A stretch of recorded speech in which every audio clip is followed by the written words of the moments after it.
The engine's sensations are somewhat controversial externally. When I saw it, I accepted it as is. Hello everyone, this is a channel about engines. So today we'll be repairing another engine, and this time I have a V-shaped one. 8 cylinders, 2 turbines. I still don't know if it's a 422 or a 442 2 turbines. I still don't know if it's a 422 or a 442. And I also don't know the piston diameter yet.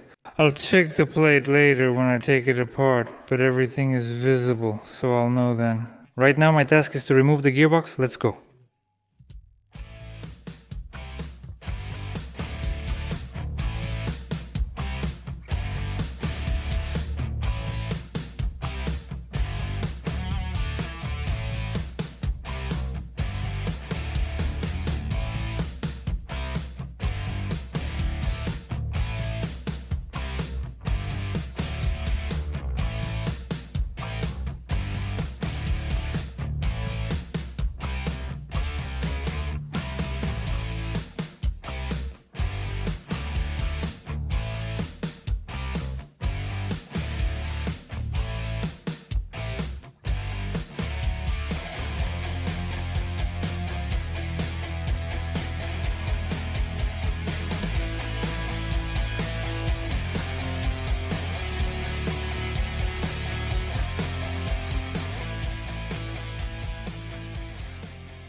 Now I'm draining the oil, checking the amount of oil and its condition.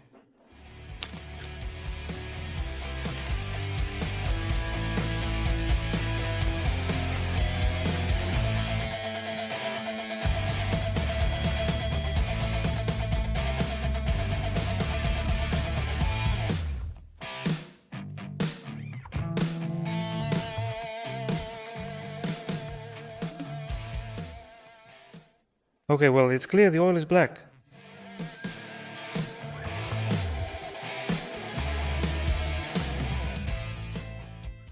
So we can see that about 25 liters have drained out, which means the volume is normal. The oil seems to be without any shavings, nothing major. Visually there are no shavings, no silver particles, and there doesn't seem to be any emulsion either. The oil volume is normal, so that's all for us.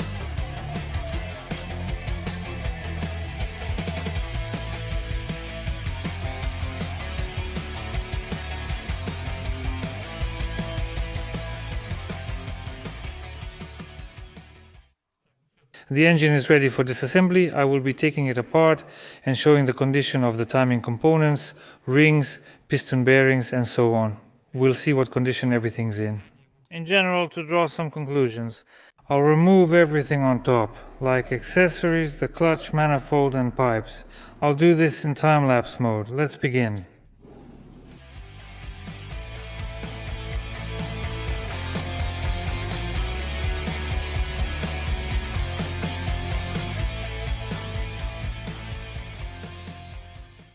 So I've removed the clutch. Let's check the condition of the flywheel.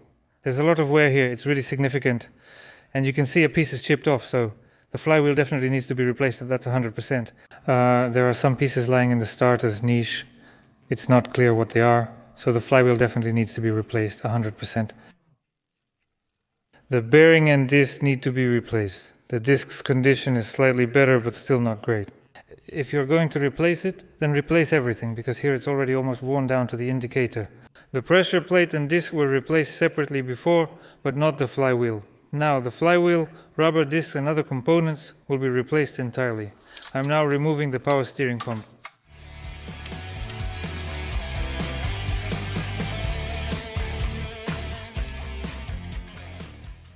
So the tabs on the pump are worn out, so we'll have to think about maybe replacing it. Also, the washer is worn out too, so the washer will need to be replaced.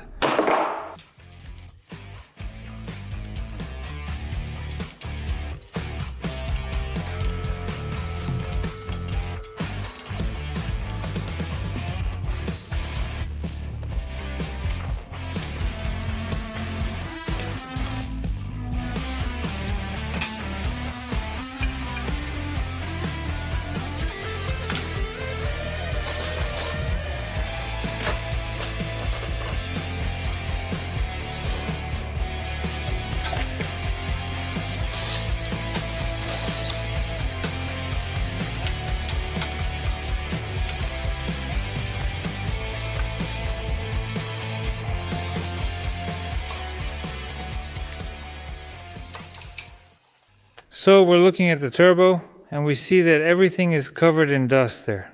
That means possibly this engine was taking in dust, bypassing the air filter. The dust was getting in, and now we can see how much dust there is here.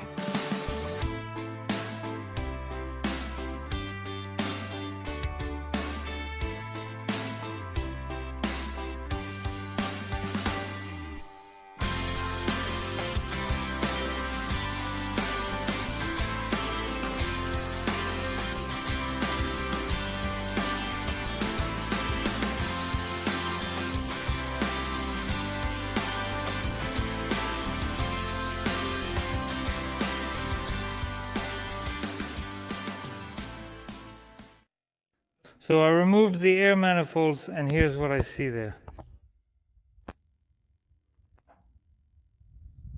That is, it's very clear that there's dust in the air manifold. You can see it right there.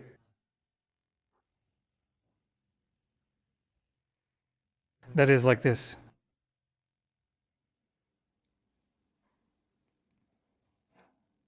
So I looked more closely at this upper pipe, the one that goes to the turbine, and I also looked inside it. Something really terrible is happening here. There's a whole layer of dirt, not just a coating, but literally millimeters, half a centimeter of dirt on the walls. It feels like it's been running without an air filter.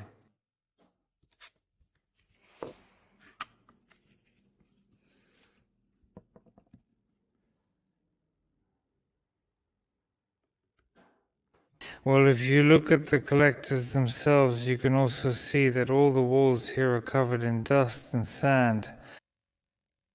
This means that somewhere air and dust are getting in, bypassing the air filter. That means either there's a torn pipe somewhere, or maybe, I don't know, a crack in the housing, let's say, of the air filter assembly. And well, you need to look for it. So basically that means there's definitely nothing left from the rings in the cylinders. The pistons are also questionable. There will be sleeves, rings, definitely to be thrown out. The pistons are questionable. Most likely the pistons will also need to be replaced. Now, well, of course I will take it apart and check, but for now that's the preliminary diagnosis. Also, I want to show you something else. Here in this spot you can see what kind of wear there is. That is, the gearbox wasn't tightened and it had a bit of play. When I unscrewed the bolts, you could see they were covered in aluminum dust, like silver powder. So the gearbox was moving around here. Here's the kind of wear there is. On this side, there's a bit less, it was more or less tightened. Okay, well, so moving on, I'm taking everything apart now. Here in the front are the filters, this bracket, and I'm removing the fuel pump.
So that means I've removed the heads. And the first thing we look at is the wear. That is, the wear is like this. Very good. You can catch it with your fingernail first and second.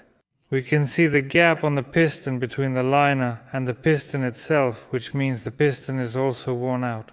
Next, we see that in the 8th cylinder, the piston is not original, meaning it's from a different combustion chamber.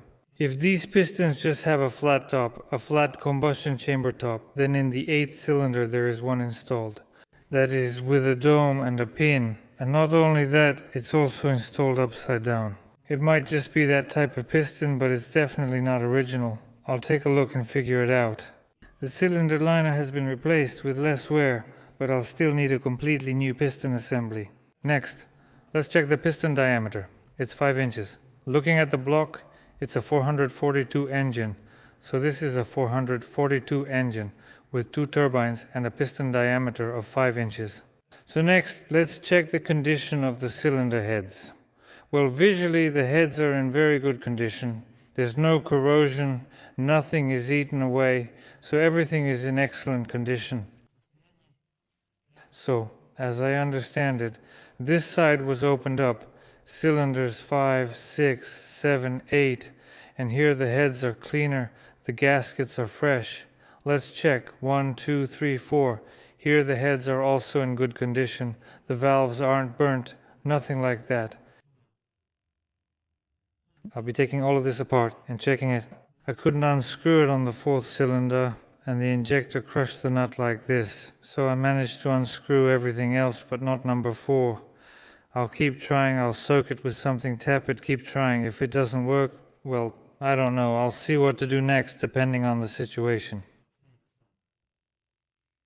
So, I couldn't unscrew the injector on the 4th cylinder, the nut broke on me there, and I want to show that I still managed to unscrew it after all.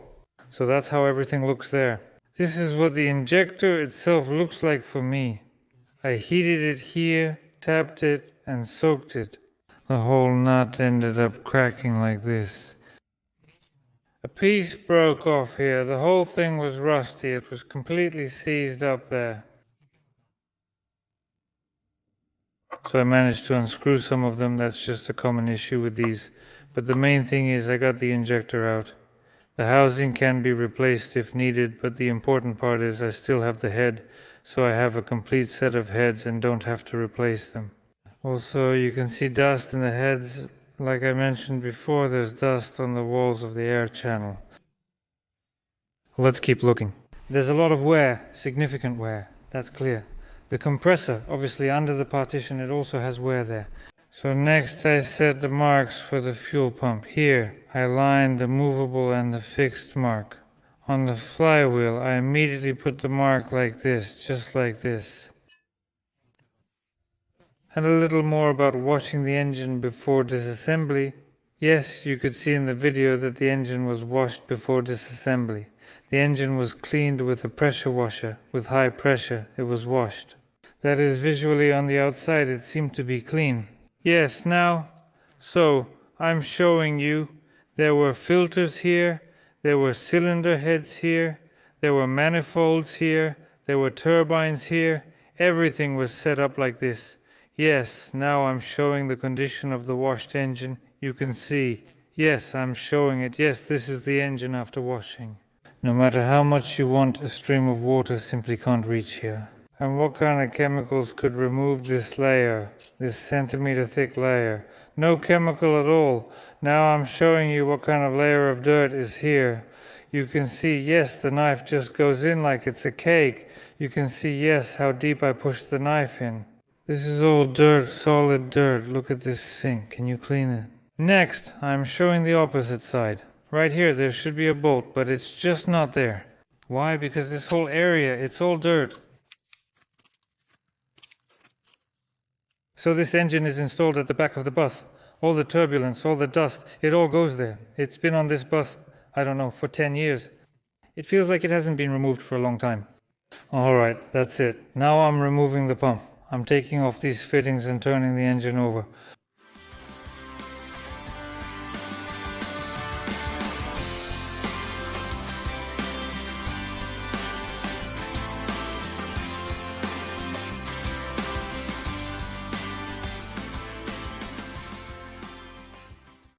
So I also want to say, as I'm taking some of these bolts apart, it feels like I'm unscrewing them for the first time. The surface is shiny, as if fresh from the factory. So I wouldn't be surprised if I take apart the engine now, and for example the bearings are still factory originals, meaning there should be a date stamped on them. I believe this engine is from the early 1990s approximately. So it would be interesting if the date stamped on the bearing, for example, turns out to be, say, 1991. This means the engine hasn't been rebuilt and is still running on its original bearings. That's one possibility. Or, let's say the camshaft bushings, right, maybe they also have the year of manufacture indicated on them. It's possible that this engine hasn't even been fully overhauled yet, hasn't been rebuilt. Let's say a piston was replaced, possibly due to an issue. As a result, the piston was replaced and the oil pan was opened. Here it is sitting on sealant. I'll repeat, okay, maybe they even replaced the connecting rod bearings. We will be interested specifically in the main bearings and specifically in the camshaft bushings. It will be interesting if this engine, since the 90s, I'm the first one. I'm the first person to do a major overhaul on it. It will be very interesting. Alright, let's see what's next. So, I removed the fuel pump, and under the fuel pump there was a pile of dirt like this. Even the aluminum has oxidized here, you can see it. I'll show you now. Even the pump housing itself has corroded. I don't know, they'll have to check how serious this is. I just want to show you how thick the layer of dirt is under this pump. That's all really. It's all overgrown. There are leaves, autumn leaves, so everything is completely overgrown. I don't know, the new owner of this bus, and he doesn't know at all when the last repair was, or what's going on with the engine. But judging by this, I don't know. How long does it take for so much dirt to build up? That's probably not just 1 decade, maybe 10 or 15 years, I guess. That's why my opinion is that this engine, or at least the pump, hasn't been removed for at least 15 years, judging by this amount of dirt. Okay, now I'll show the pump. Here are the plugs. They kind of get hammered into the housing, and they should be recessed into the housing. Next, let's look. The closer you get to this side, the more they stick out. Here we can see that the plug is sticking out by about 5 millimeters, so that's how much more of the housing there should be. All of this has been eaten away by corrosion. That means there's always dirt here. Water gets in here too, wet dirt, and that's why you get this kind of corrosion. Someone will have to clean everything and check it. The absolute worst case scenario is that we'll have to replace the pump housing. Maybe. So I washed the pump, cleaned it, and now I want to show you how badly it's been eaten away. So here are the plugs. Here are the plugs. The depth of this plug is about 14 millimeters. You can see that corrosion has started on this side more and more, and here the plugs are already starting to stick out by several millimeters. And here is the end one, the one closest to my sister.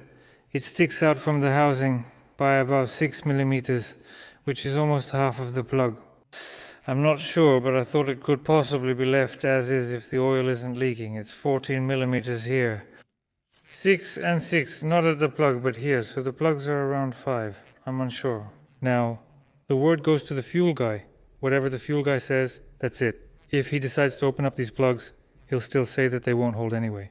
So I prepared the pump, washed it, cleaned it, and now I'm giving it to the fuel guy. I'm waiting to hear what he'll tell me.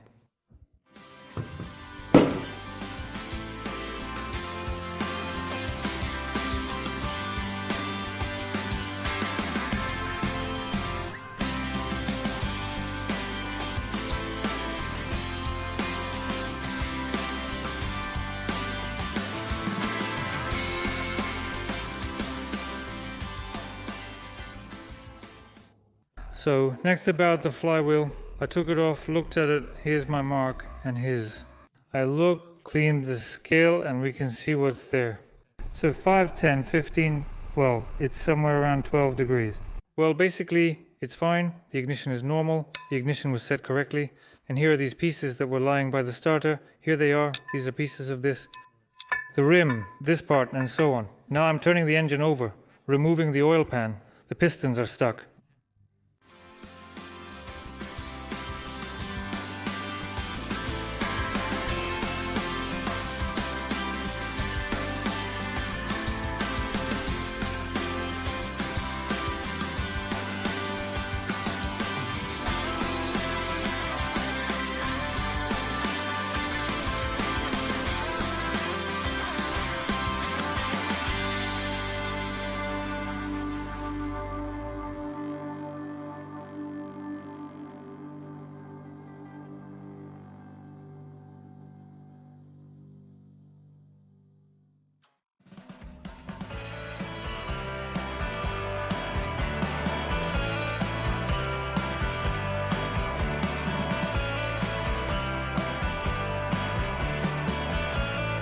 Okay, I'll remove the heat exchanger first.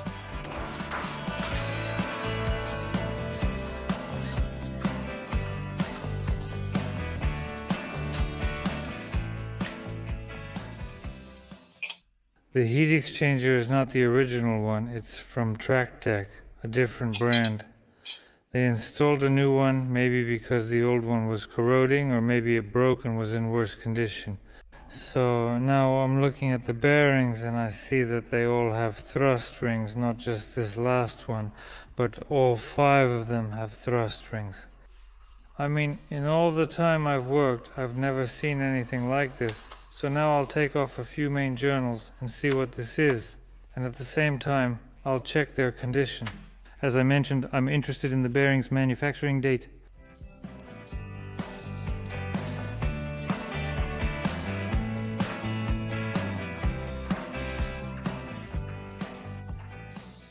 All the main bearings, all the rod bearings. I loosened the crankshaft, started to turn it, and it's very tight. Here we see these kinds of bearings, that is, they all come with thrust surfaces. I haven't seen exactly these kinds of bearings in engines like this, on the 442 to have these kinds of bearings. Interesting, in over 20 years of working, this is the first time I've seen something like this. Yeah, that's quite a scoring mark. Now let's check the size, but I see it's standard I see. I think even the year of manufacture is shown. 97. Could it really be from 97?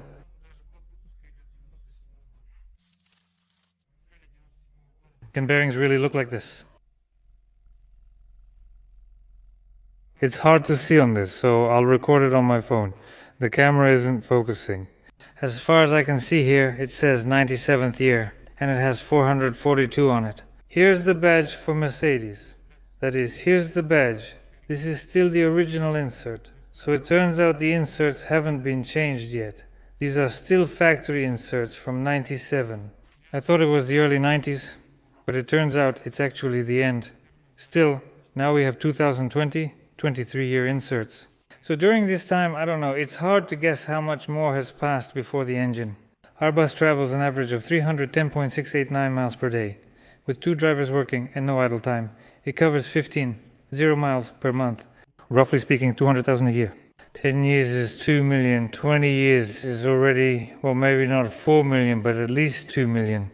These inserts have gone through, that's definitely there. It's interesting that I didn't perceive them as Mercedes inserts. I saw them as new, as if they had already been replaced. So their condition is just amazing. We're taking it apart, even looking at it. Well, you can see that this one is not the original.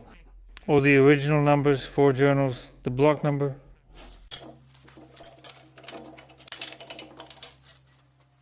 Here we have the thrust bearing, the 5th main. That is, it has literally just a little bit of indicator showing. But this is the clutch on this side. Alright, let's take it out. Bearings, let's take a look. You can see here there's also a mark, a number, a catalog standard, and it's also from 97, so these are still the original bearings. Alright, I'm not removing the other main ones yet. Now I'm going to take out the pistons.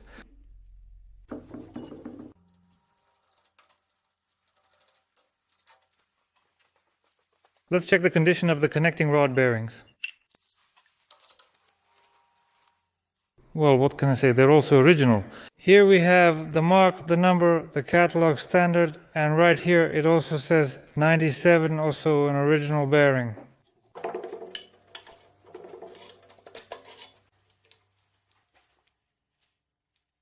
Let's check the condition of the bearing. Strangely enough, I don't see the inscription Sputer here, which is very odd. So you can see the standard, the mark, and for some reason this bearing is from 1998. Here are the pistons, the mark. So this is the original piston. Nothing is scored or damaged. There aren't any major visible issues, but we still need to measure, check, and clean everything thoroughly.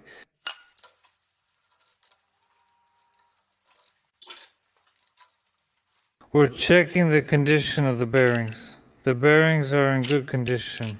We're looking at the standard size. It's a 97th year, and the bearings are just in perfect condition.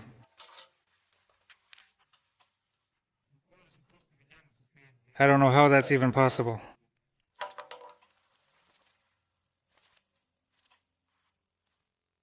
Here there's a mark. If these were spare parts, they would have it there. Either Kosovsky or some other brand, I don't know.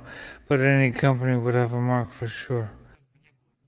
And here it says the year 98, but maybe that means the engine isn't from 97. Maybe it's from 98. Bearings from different years of production. That happens too. Here you can see there are scuff marks, some kind of inclusions, and there's the original bearing.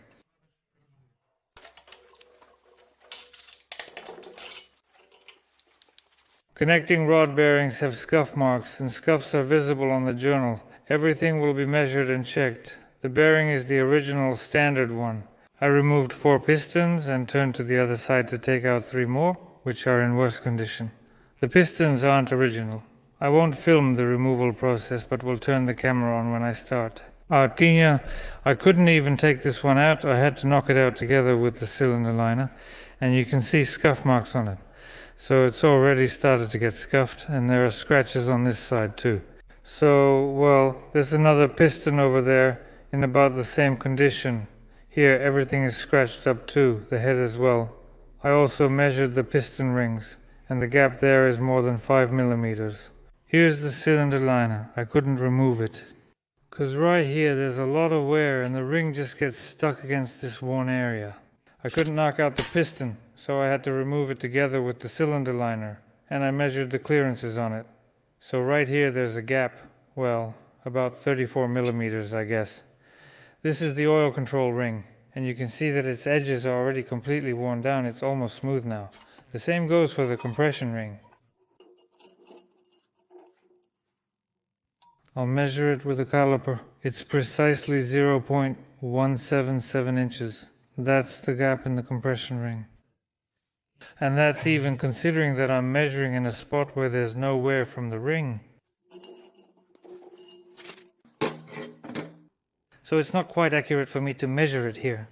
Well, I just take it out like this and look. 6 millimeters. That's the gap in the compression ring. So all this is dust. The dust causes these results like sandpaper. It wears down the rings just like sandpaper does.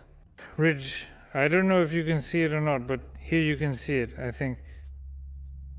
So it's literally, well, about a millimeter probably, if not more. There are scuff marks and scratches visible on everything, including the piston. These sleeves, if you look at them, they're not in the best condition either. I'll suggest to the owner to install new pistons. We'll have to consider it. First, we'll measure and clean everything. Then, I'll remove the non-original, different piston. My impressions of the engine are mixed. When I first saw it from the outside, I thought it was an unusual setup.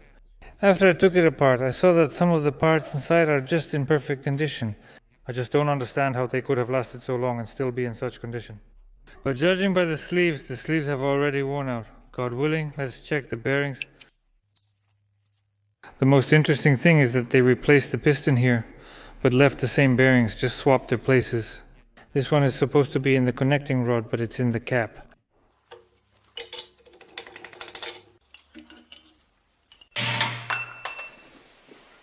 So what do we have here?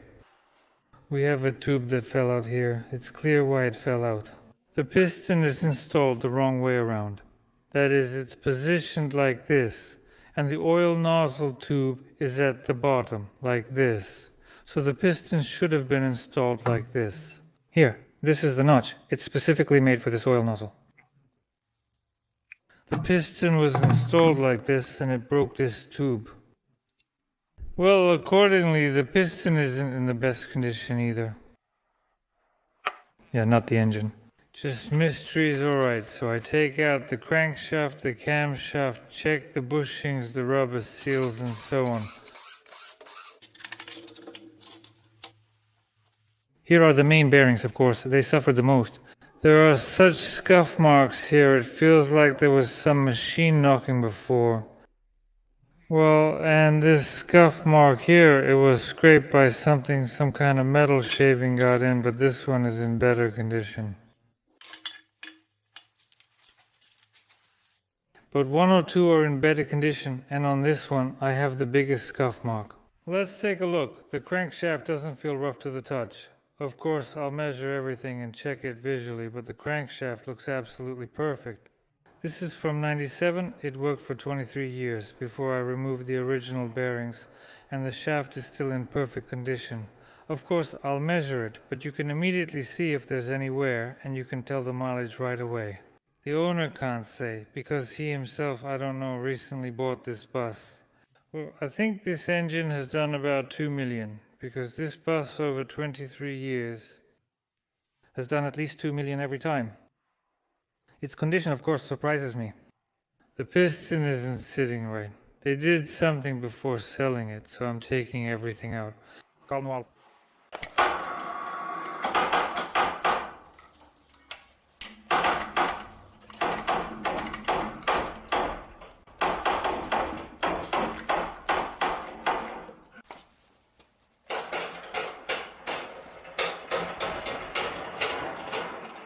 We're checking the condition of the bearings that were installed. There's a mark on the block. It says standard number, 98th year. The condition is quite good, everything is the same. Here's the first one, which is near the pulley. It has a bit of wear, and the indicator has already shown through on it. Yes, but you can see this spot here, it's already like this. This spot has already taken quite a hit. So, well, let's take a look. Also, it's a 98th year, that is, most likely. The engine is from 1998. In general, it's impossible to know the whole history of this engine now anyway. The owner is uncertain about whether a repair was made or not, providing conflicting statements on the matter. I can say that the bearings haven't been changed, and the bearings are still factory ones. So this engine hasn't been rebuilt yet, it's only had one major overhaul.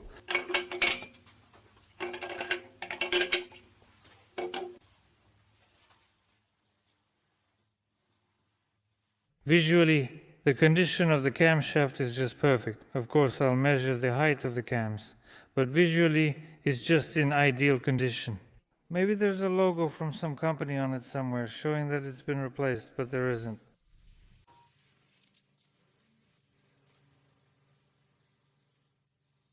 Let's look at the lifters. As for the lifters, there are no questions. The lifters won't be replaced. Now I'll take out one of the camshaft bushings. Let's see what's written on the bushing. Well, it's from '98. The engine has definitely never been worked on. So the bushings, of course, are already starting to crumble. You can see that this spot is definitely up for replacement, that's for sure. I also want to record these dates on my phone. The camshaft knock is obvious. You can see it's from '98, so it's still the original factory part. This is the condition it's in now. It's already starting to crumble. Main bearings. Let's check the standard marking. So this is 100% the original bearing, and we can see it's from '98 here. 98. Now let's check the connecting rod bearing. 98 here.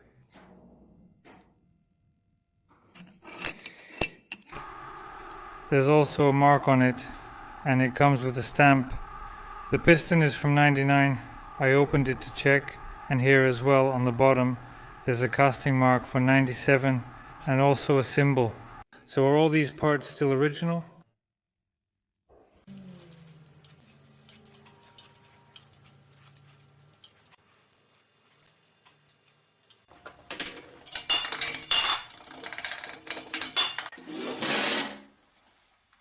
We can see that the sleeves haven't been replaced. You can tell that the sleeves are already all rusty. They've been here for a long time. And we can also see that there's this kind of corrosion. So this happens quite often with these engines. Coolant leaks in one spot, and this kind of corrosion develops. So it's present on all the sleeves. Let's look at the sleeve where the non-original piston was installed. So it's not the same there.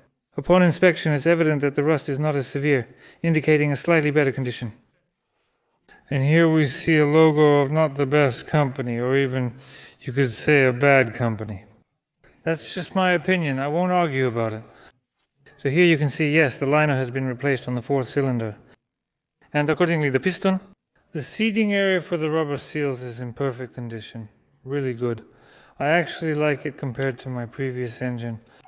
For those who haven't seen how I was there. did I struggle with him, our rubber bands are in perfectly good condition.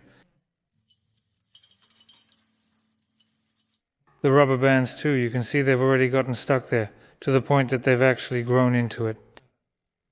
But they still feel fine. That it hasn't hardened, hasn't corroded, it's actually really good, even though it's already covered with all this scale, rust and deposits. The rubber bands are good.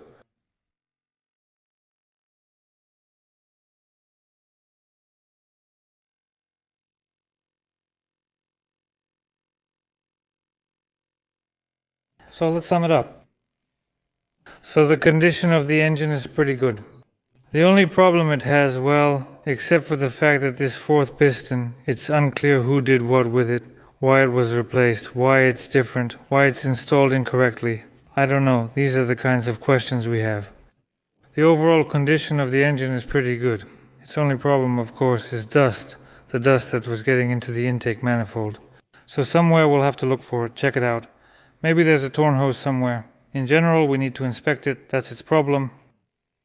As a result, the cylinder liners, piston rings, and pistons were all worn out. Dust and metal shavings are circulating throughout the entire system, including the oil system. Accordingly, the bearings are suffering. Well, everything is affected. The 1998 engine still has its original main and connecting rod bearings, camshaft bushings, cylinder liners, and seals. So, for its age, it's in very good condition. So, what will be done? Well, of course, one injector will be replaced. We can see that the piston was installed incorrectly and broke the oil injector. That's not a big deal, just a minor thing. One injector will be replaced. Next, of course, the camshaft bushings will be replaced. The old tappets will remain as they are in perfect condition. These everlasting tappets will stay the same since nothing happens to them. Next, I will talk to the owner about a new piston set. I will advise him that a new piston set needs to be installed. Because what's the point of replacing 3 pistons and leaving the rest old? So basically, we'll need to replace 8 sleeves, all the rings, all the seals, and at least 3 pistons. But what's the point of leaving 5 old pistons? I don't see the point. The crankshaft. Visually, it's in excellent condition. Of course, there will still be a measurement. I'll check it. But even now, from experience, I can already see that it's in perfect condition. The only thing is this ring. Of course, replace the oil seal. You don't even need to clamp it in a machine for polishing. It's already in perfect condition. Just wash it, wipe it, blow everything out. As for its measurement, of course, I think there won't be any issues with it. As for the camshaft, I also think there won't be any issues. Its condition is perfect as well. The bushings will be replaced, that's all. And also, take a look. I have studio lighting like this. So this is what I have. Portable ones. Homemade. I made them from handrails. You can adjust the height and tilt. You can set it higher or lower. I made 2 lamps like this. So there's a flywheel ring, a handrail, everything is made from handrails. This is just a regular office lamp. Everything can be adjusted higher or lower. This is the kind of studio lighting I have right now. Okay, let's get back on topic. The distributor shaft will remain. This one also doesn't have a distributor shaft, no question. I will recommend new pistons, but these pistons here are in good condition, so they can be kept as spares. They'll still be useful somewhere else later. So, accordingly, all the bearings will be new, but I will clean and check the block myself, check all the connecting rods. The bearings will be new, main rod, and the pistons will be new as well. Next, the cylinder heads. I'll be disassembling the heads, checking them of course, maybe lapping the valves, reaming them, maybe replacing the guides, maybe the valve stem seals as well. That's clear, but most likely I'll send them to a surface grinding machine. Although that's not certain, I'll need to check the injectors of course for repair. So I think the nozzle probably won't need to be replaced, but I'll clean them and send them for testing. Most likely the nozzles will be replaced. Next, about the fuel pump. About the fuel pump, of course, there are some questions that will be clear, the pump as well. I think it will need to be put on the test bench at the very least, to check it at the very most. Replacement of plunger pairs, valves and so on. The clutch needs to be replaced, the disc, the basket, the flywheel, all of that needs to be replaced, the turbine as well. I haven't looked into it yet, but visually there is some play. As for how much dust is in there, the one I mentioned, visually there is play on the impellers, but that's about it. A decision will be made. I still don't know yet what we're going to do with it. Maybe there will be new ones, maybe both. Turbines will be new, that would definitely be the ideal option. Well, and of course, I still have to clean the pump. Maybe I'll overhaul the compressor. There will be compressor repairs, so that's the scope of work. So basically, I've said everything, I've looked at everything, so that's probably all for now. I'll be finishing this video. The next episode will be about the repair. That's how the video turned out. Thank you all for watching. Good luck to everyone. Bye.